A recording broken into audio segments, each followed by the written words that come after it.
It's Matt here again with Semper Fly. We are here on October 1st at the airport. This is about 2 days post Hurricane Ian, which came through. Cayo Costa was where it made landfall. That's probably, as a crow flies, about 55 miles south of here. It's quite a strong hurricane. I came down 2 days before the storm and made sure she was tied down as good as I could do, and it looks like I came through it unscathed.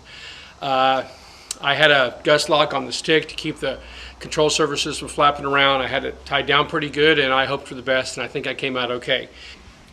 If you notice, here's a picture of my state-of-the-art gust lock, which is basically the seatbelt wrapped around the control stick. However, it will keep it from moving forward, and will keep it from moving aft or back and forth. It should work to hold the ailerons and the rudder still, but I don't think it's a great system. I think I need to get a better gust lock that'll hold it better, because I think I got lucky here, and if I get a storm like this again, or a bigger storm, I might not be lucky. So I need to invest in some real gust locks. Just for a frame of reference, I'm at Airport Manatee, which is in the northern part of Manatee County, Florida.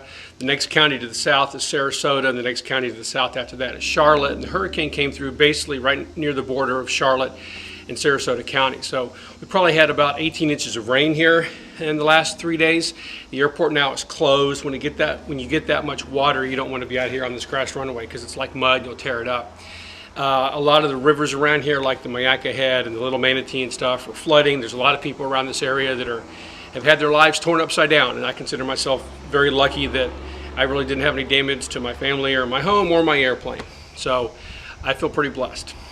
Just a few thoughts on some airplanes around me. This is a 152 that's owned by my friend Rachel. She keeps it about 3 airplanes down from me, and you can see she had it tied down with some extra straps.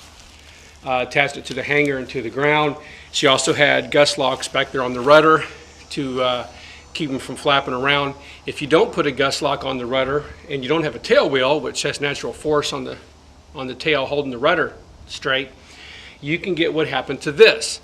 This is an RV6. It's parked right next to me. This airplane sits about 10 feet from mine, and as you can see, the rudder and the elevators are completely destroyed. Looks like he didn't have a gust lock on it, and the rudder popped loose from the rudder pedals, and the rudder basically flapped free in the wind and went past its stops and banged into the elevators on both sides. The way this airplane is sitting, the winds predominantly came from the tail direction. So if you look at where my airplane is sitting, my airplane is pointing south. The prevailing winds in this area came from basically from the northeast around to the north. So we took most of the brunt of the winds here across the tail of the airplane.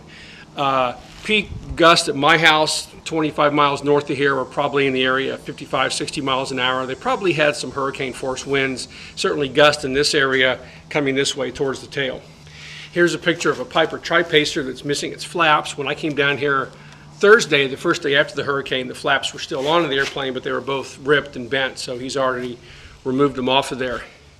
This is a very pretty Cessna 150, which parks right next to me, and he flies this airplane pretty regularly. He's down here when I'm down here a lot, and as you can see, he's got 2 busted elevators. Just down the hangar, about 3 airplanes, is a very nice Taylorcraft. I've had some pictures before that Taylorcraft on my page when he's out here flying when I am. He also lost both of his ailerons, and it basically broke the aileron attachment metal piece, actually snapped, and then it also broke the bell crank inside the wing. So that gives you an idea of the force of the winds that basically pushed the aileron from behind, pushed it up past the stop and past its design capability. Remember, the aileron's designed to take wind from the one direction.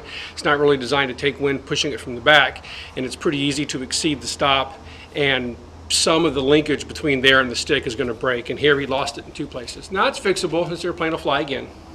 Here is a picture of a Piper Pacer that's down a few rows from me. Didn't see any damage on this airplane. You see he's got some extra tie downs, and he also has a gust lock on the rudder.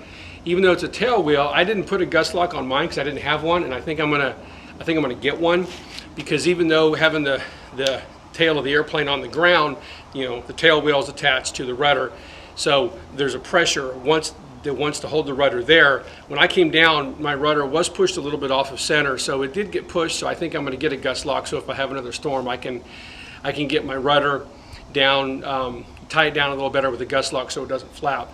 My ailerons are held by my stick. I've got a gust lock inside, which is basically my seat belt. I pull the stick all the way back, wrap the seat belt around it, and tie it tight so it holds the stick from moving, and that'll hold the elevator and the ailerons from moving. But I didn't really have anything on the rudder, so consider myself lucky. I'm going to get a rudder gust lock because a lot of people here had them. I didn't see anybody other than the RV, but he's not a tail wheel, so I'm not surprised he lost his rudder. But I think I'm going to get a rudder gust lock for the next storm that I get. This is Florida, we get storms. We can get an afternoon thunderstorm here that blows 55, 60 miles an hour, so I need to get a gust lock for my rudder. It's on my list. I do have another friend down here, Rob. He's got an air coupe. He's also had his airplane in some of my videos. He's down here now, and his airplane looked like it came through okay. He had it tied down pretty good. He did have a little bit of binding noise in his elevator, but it was just probably something around the control stick bracket. It was an easy adjustment. So he looks like he came out unscathed. It'd be a beautiful day to go flying if our airport wasn't closed. So we're stuck on the ground, but as I look at it now, I'm just grateful that I came through the storm with my family. My home has power, had power all the way through. My airplane's safe, so I'm very blessed. And there's a lot of people right now with a lot worse problems than their airplane, so think of them. In the meantime, if you can get back into it, stay flying. Just like the video, hit subscribe. Thanks for watching.